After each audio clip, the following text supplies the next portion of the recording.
thing that's interesting about the Holman case and the way that was resolved in the 90s, where, the federal government and local leaders and the local NAACP sort of all trying to come together to create this plan for how do you pull people out of wealth, how do you give people stable and good homes, um, is also met with these concerns about like how is that actually going to pay off, and actually how do you do right by people when frankly, while trying to fix this injustice, you're also pulling apart communities where people purposely also wanted to be together at times, where people found joy and resiliency and real community, with other people who couldn't find something anyplace else.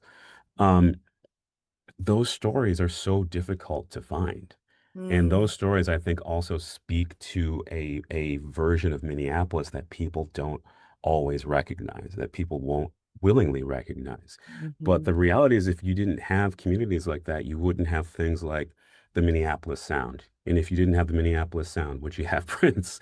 Would you have Jimmy Jam and Terry Lewis? Like there's so many ways all of these things are connected.